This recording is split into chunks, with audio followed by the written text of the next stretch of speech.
Hello and welcome to another roundup of a dozen dukes to add to your TBR. I'm Olivia, your favorite resource for book recommendations you can easily screenshot, and you're watching Random Olive Reads. Fashioning the Duke by Alexa Aston is book 5 of the Suddenly a Duke series. Fox is the much younger second son of a duke, never expecting to inherit, when he receives word that his older brother has died, leaving two nieces in his care. At the solicitor's office, he has a chance meeting with Delaney, who's there to sell off her millinery shop after her half brother has basically barred polite society from shopping there. Delaney is the illegitimate daughter of an earl who was always favored and adored by her father. Fox decides to hire Delaney to assist in outfitting his nieces for the upcoming season, and also pretty much instantly decides that he wants her as his duchess. She doesn't want to give up her independence or get married, so he's got his work cut out for him in wooing her. This one was a quick, enjoyable read, and I loved how well Fox takes to his responsibilities and his nieces. Mad Duke March by Sadie Bosk is book 3 of the Rake Review series. The Duke of Tyrone has a tragic history of a mother who abandoned him and a father who beat and berated him, so now he's a reckless drunk with no ambitions or goals or sense of proper behavior. A public street experiment of a steam carriage almost injures a young lady, and in the process of rescuing her, Tyrone drunkenly grabs her in a salacious manner and ruins her reputation. Emily is the young woman ruined by the whole thing with tattered clothes, a lost purse of money, and a lost fiance in the process. And of course, she's also generally impoverished with an ill mother and 3 younger siblings to care for. Somehow, she convinces Tyrone to marry her to save her skin, but he's still a general brute and incapable of treating his wife properly. It's a big, huge leap to see them finally come to an accord, but Emily's spine of steel has a lot to do with it. Damned If I Duke by Anna Bradley is book 2 of the Drop Dead Dukes series. Poor Prudence has been in a tough spot since her father lost a lot of money to a certain rakish duke in a card game, and she's putting up with her friend's matchmaking efforts while she's visiting. Except Prudence dreads the idea of having to marry to secure a home, even though her father is on the verge of selling their home. Meanwhile, rakish Duke Jasper has just recovered some scandalous earrings from a former mistress, and when Prudence discovers them, she tries to blackmail him into forgiving her father's debts.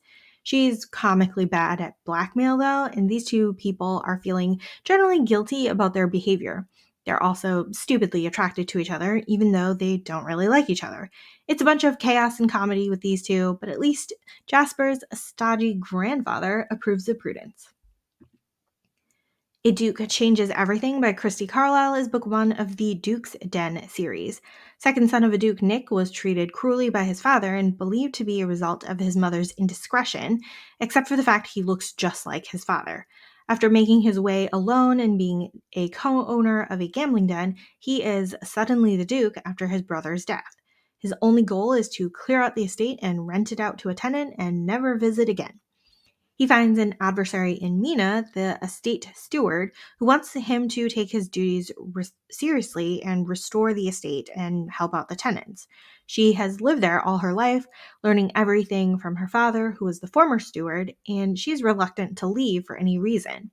It was fun seeing these two argue over what to do with the estate and then slowly come to an accord. Sincerely the Duke by Amelia Gray is book 2 of the Say I Do series. Rick is a duke who suffers from both secret debilitating fevers and a meddlesome mother. When his mother presents him with a list of debutantes to consider for marriage, he quickly pens a quick marriage proposal to a random lady on the list. A few days later, a lady shows up at his doorstep inquiring about the veracity of the proposal, and being the upstanding, honorable guy that he is, he decides to follow through with it.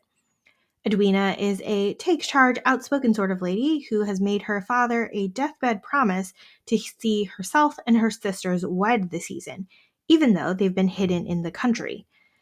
Turns out triplets are thought to be bad luck, so they tried to hide the fact that they're triplets, even though they look exactly alike.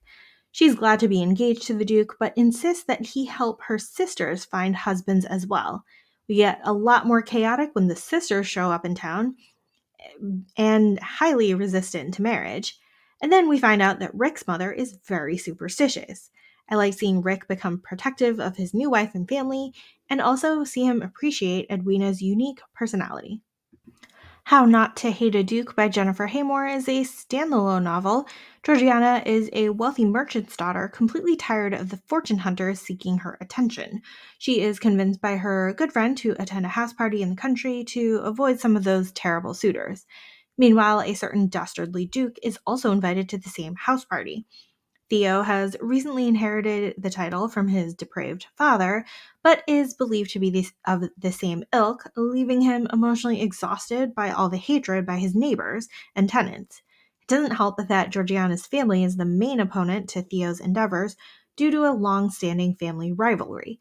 When Georgiana and Theo realize that they're at the same house party, they first try to avoid each other and then end up antagonizing and then flirting with each other. But you know that open communication does wonders, so they start to actually get along and maybe even fall in love. The drama with Georgiana's family is still looming, though, and Theo has a lot of work to do to fix his reputation on his estate. Waking Up with the Duke by Lorraine Heath is book 3 of the London's Greatest Lover series. This one has a crazy setup that will lead to heartbreak for everyone involved. The Duke of Ainsley is being asked by his incapacitated best friend and cousin Walfort to bed the man's wife, Jane, and get her with child. 3 years prior, these two were in a massive curricle accident, which left Walfort paralyzed, and the stress of which caused his wife to lose her unborn baby. Walford seeks to give Jane comfort, passion, and a baby in the form of his friend. Except Jane is definitely not on board because she hates Ainsley for having caused the reckless accident in the first place. However, the plot must go forth, and Jane and Ainsley end up going through the plan, causing tons of emotional upheaval as they try and fail to stay emotionally distant from each other. It's a guilt trip all around and even more heartbreak anticipated. If you want to feel feelings, this is the book for you. Dukes, Diamonds, and Other Desires by Charlie Lane is book 2.5 of the Art of Love series. This is a quick little novella here with the sister of the main character from book 2 of the series. Posey is a jeweler's daughter with a long-standing friendship and crush on Archer, who is a duke. He thinks he's been courting her all this time and doesn't understand why she runs off when he shows her the family bridal jewelry. She's actually running off because those jewels are a forgery and she needs to locate the real ones. We get a mini road trip here as Posey goes to find her sister for help and Archer chases after her.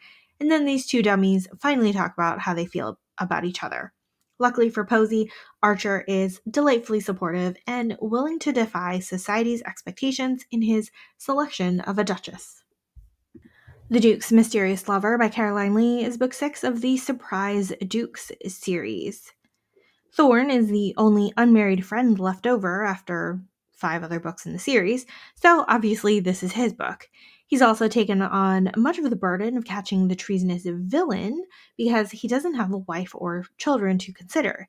He does, however, have a very handsome young footman who's caught his attention, who he's promoted to be valet. Kit is not actually a young man, but the daughter of a famous opera singer and some unknown nobleman, working as a footman so that she can get closer to the society where her father lives. She's just trying to catch a glimpse of the absent father to make her own judgment about his character. However, being promoted to Thorne's valet puts her in very close proximity to a very attractive man, and she is sorely tempted to give in. It's a sweet sort of romance built on their personalities rather than their outward social appearance, and Thorne is absolutely thrilled to learn that Kit is possibly a marriageable woman. We also get to reconvene with all the other surprise dukes as they plot the final showdown. What I Did for a Duke by Julie Ann Long is book 5 of the Pennyroyal Green series. Serious and stern Duke Alex catches Ian Eversey in bed with his fiancée, so he decides on revenge by seducing and abandoning Ian's sister Genevieve. Except Genevieve is both too clever and too preoccupied to fall prey to Alex's games. She spent the past few years in love with her good friend Harry, who she was hoping would propose to her during the house party, except that he tells her he's planning to propose to someone else. She puts up a calm facade, but is most definitely heartbroken. When Alex shows up at the house party, Genevieve goes along with her mother's wishes to spend time with him, but she's not interested in the much older man at all. Until they start talking to each other and getting to know each other and realize that it's nice to talk to someone at the same intellectual level. And while Genevieve never becomes a victim to Alex's revenge, she does end up attracted to him and conflicted about her feelings. Alex is also realizing that he's his own victim as well, falling in love with Genevieve when she's in love with someone else. A Duke Once Lost by Jane Maguire is book 2 of the Rockcliffe Dynasty series. We start with a tragic prologue for Lady Amelia, who's been jilted by the man she planned to elope with. 11 years later, Amelia has never married and still lives with her overbearing mother. However, she soon finds out that the man who left her has recently returned to the country and is now a duke. And she has a separate problem of a gentleman blackmailing her into marriage with the knowledge that she secretly writes an advice column in a ladies' magazine. Jonathan was the nephew of a debaucherous and irresponsible duke, and now trying to take his duties seriously, except he still has a bit of a stammer and is trying to avoid the mocking ridicule of the men he went to school with.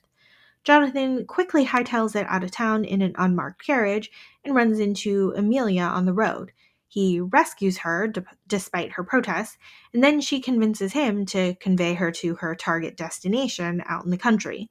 We follow them through road trip trials like rain, robbers, crusty old inns, and carriage problems, and they finally talk through some of the issues that broke them apart all those years ago.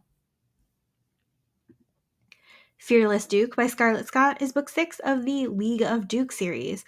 Grumpy Duke Benedict has scared off 3 typists who he thought were incompetent, and now their typing school owner Isabella has come to pick a fight.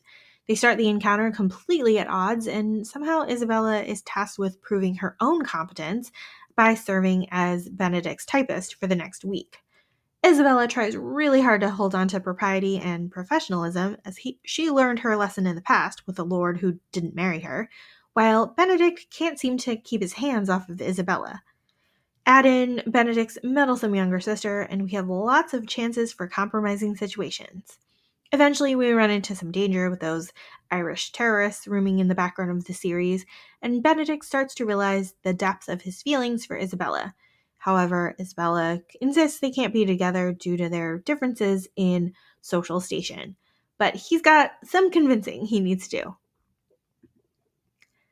Thank you so much for watching this video. Hopefully you found a book or a dozen to add to your TBR. Links to all of these books are in the description box. Like and subscribe to get updates, and you can follow me on Instagram at randomolive.